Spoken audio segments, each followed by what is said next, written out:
Hello, everybody. Adam Parks here with a very special episode of the Receivables Podcast. Today, I am here with Santa, who is joining us from the North Pole. I think a lot of you know that I love to do international content, and I wanted to find the most unique place that I could interview somebody from as we went into the holiday season this year. How you doing today, Santa? Great. Merry Christmas, Adam. It's so good to see you. Oh, my goodness. Merry Christmas.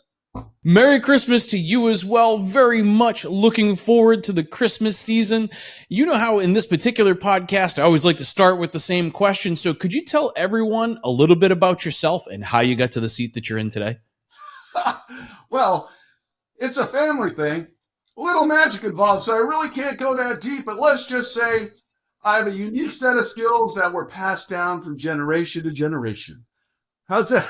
I like that. Well, you also comes with some very unique challenges, right? Just like us in the receivables management industry, constantly faced with this increase of accounts going into the new year, you're dealing with an increased population that you need to manage. So have you started leveraging any artificial intelligence or other tools to help you manage this rising population? That's a great question, Adam. As a matter of fact, AI is an amazing thing. And although I have huge teams of elves helping me out, things change. So we've taken advantage of AI on all kinds of stuff. One thing is, how do we identify supply chain management? Because we get a lot of requests. I don't know how many Sephora gift cards I got requested for this year. And so we get a lot of requests. So AI has really helped us categorize that and then focus on, like in your world, we try to do as much as we can with the numbers that we have. And so that's really an important thing. So that's AI has been very effective to us. Guys like Excel, for example, and Mike Walsh, those guys really have some pretty cool tools that they're working on. And we like to take advantage of some of that stuff. I think it makes a lot of sense, right? You got a large amount of data, you got some technology, you get an opportunity to apply it. But one of the other things that we've really seen in the industry is this rise of BPO services and the use of BPO services to increase our capabilities and our manpower on a global scale. I know you got a whole army of elves helping, but how are you managing this increase in volume? Let's just say the word business process or outsourcing, right? Well, I do have outsourcing the elves. Can you imagine that? I don't think so. However, so the concept of total outsourcing, not really.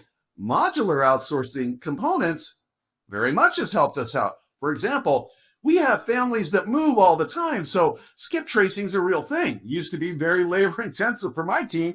First of all, I went on to DebtLink to find who the best skip tracers out there and found LexisNexis and RNN. Help us out. So we now have a much quicker process of finding out where everybody is to make sure we get the right toy to the right house. So that's an example of how the outsourcing has really helped us quite a bit. The other area that we've had to really take a look at and think about are systems. So I've been working on my paperless for a long time, naughty and nice. And that's the way I like to operate. But the elves, they go crazy. So we talked to some of the folks like Mark over at Concepts to Codes and Harry at Applied Innovations and asked them, hey, can you help us a little bit with coming up with some programs or systems to help streamline what we're doing? Oh my gosh, in terms of our inventory management, they've done a phenomenal job. So we're really thankful to them. So outsourcing, a combination of finding the right partner with my team has really been the name of the game. And I know it's a shameless plug, but there are certain folks out there that just do a great job. You, for example, if you didn't work with the guys at Concept to Code and help them with their branding and all, and they didn't go on DebtLink, I may not have found them. So that's just a great tool for me to be able to find service providers for all these little, we call it back office help. Elves hate that, but you got to do what you got to do. Well, look, you're managing such a large set of data, automating those workflows. There's got to be some reporting behind all of this. Are you getting a better handle on the volume of work that you're moving on an annual basis? Are you building out some reporting to sit on the back end of these systems? Yes, absolutely. And I gotta talk about Beam. Beam software. Big fan. They really helped us with our data management. And so again, think about that as our population in the world continues to grow and grow and grow, the challenges to our limited resources continues to, again, it might sound like a familiar problem people are having, but we found great partners to help us with. So Beam has really helped us out with a management program with all of our data. So that's been really great. As you're exploring the worlds of artificial intelligence and you're continuing to explore the world of reporting, you got to take a look at Cody Owens from Equably and how he has crossed those two worlds to try and use the AI to actually drive some of those analytics and reporting and help us get a better understanding of what's actually inside some of these portfolios. You said Cody, don't forget Anna either. Yeah, can't forget Anna. I do not want to be in trouble. I do not want to forget Anna. Another team that, oh my God, let's talk about, well, I don't know. Has anybody checked Cody's ears, the top of his ears, just a little bit, see if there's a little point there? I'm just curious. I don't know how he produces what he does. The man is a machine, honestly. A little magic involved there too, I think. A little bit of magic. I think he's got some magic in there. So there's something going on over there. There's magic in the technology from what I've seen.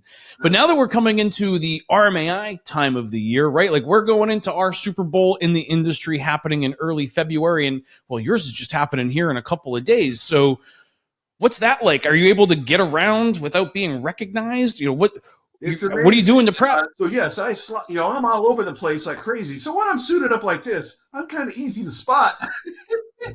But most of the time when I'm out and about, I've got my shades on and a Hawaiian shirt. And thank goodness for Mark Naiman, he gets called Santa all the time. Lets me off the hook. So I'm not saying anything about the belly pork, but beard is right, Santa. I can tell you that beard has gotten into him in a lot of trouble. We were in India recently where he kept being recognized as potentially my father, which I thought was absolutely hysterical. He did not think it was quite as funny as I did. Well, he could have been called much worse. I could say that. So. Fair statement.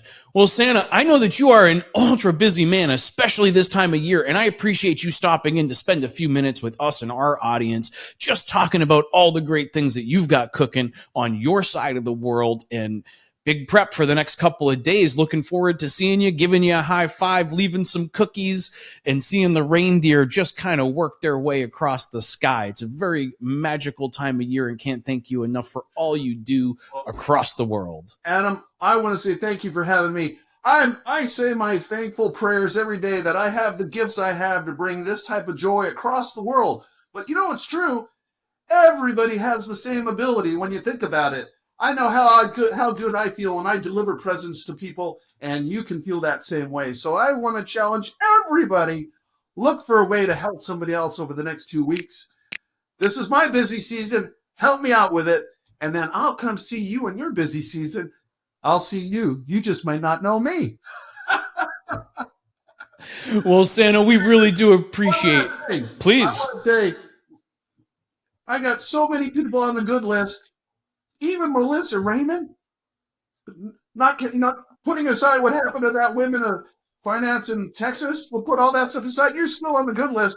And a very special Merry Christmas to my friend and your right hand, Catalina. She's awesome, and I just want to say thanks to her for everything she does for people. So, thank you so much. We really, really appreciate you coming on and having a chat with us today.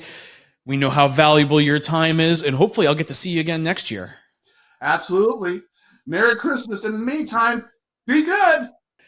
Thanks, Santa. We'll see you all again soon. Merry Christmas.